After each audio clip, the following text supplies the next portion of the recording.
நான் அரசியலுக்கு வர்றது பத்தி நான் அரசியல்வாதி ஆகணும்னு சொல்லி நான் எப்பவுமே நினைச்சு கூட பார்த்தது கிடையாது.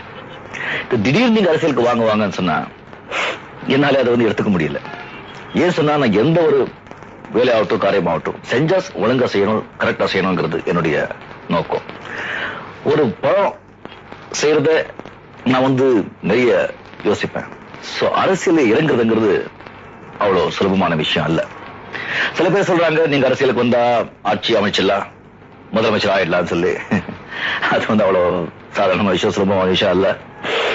நான் கிளியரா சொல்லிருக்கேன் என்னுடைய அறிக்கையில, இப்போ நான் அரசியலுக்கு வரல அப்படின்னு சொன்னால் இந்த தேர்தல்ல நான் அரசியலுக்கு வரல அப்படின்னு. சரி, இப்ப நீங்க வரல, இங்க ஒரு நல்ல ஆட்சி வரணும்னு சொல்றீங்க, அதுக்கு நீங்க என்ன செய்றீங்க அப்படின்னு நீங்க கேட்கலாம். அதுக்காக நான் சில முயற்சிகளை செஞ்சுக்கிட்டு இருக்கேன். இந்த தமிழ்நாட்டுல ஒரு நல்ல ஆட்சி அமையறதுக்கு யார் யார் பாடுபட்டு இருக்காங்களோ அவங்களுக்கு எல்லாம் என்னுடைய ஆதரவு இருக்குன்னு மிக தெளிவாக நான் தெரிவித்துக் கொள்கிறேன். சரி, நீங்க எப்போ அரசியல் வருவீங்க அப்படின்னு நீங்க கேட்கலாம். நான் மறுபடியும் அதே சொல்றேன் அப்படின்னு நினைக்காதீங்க.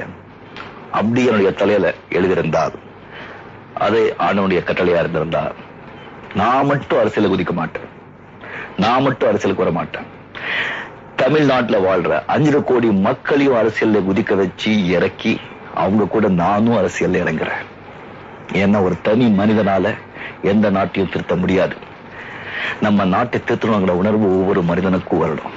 ஆக நம்ம எல்லாரும் சேர்ந்து அரசியலை குதிச்சு நம்ம தமிழ்நாட ஒரு சொர்க்கமாக்கி காட்டுவோம். நம்ம தமிழ்நாட எல்லா மாநிலங்களும் பின்பற்று நம்ம இந்தியாவே சொர்க்கமாயிடணும். அதாவது நமக்கு இப்ப வேண்டியது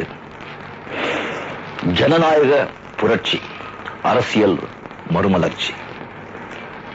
What we need is democratic revolution, political reformation. என்னை வாழ்த்திய எல்லா நல்ல உள்ளங்களுக்கும், என்னை வாழ வைத்த தெய்வங்களான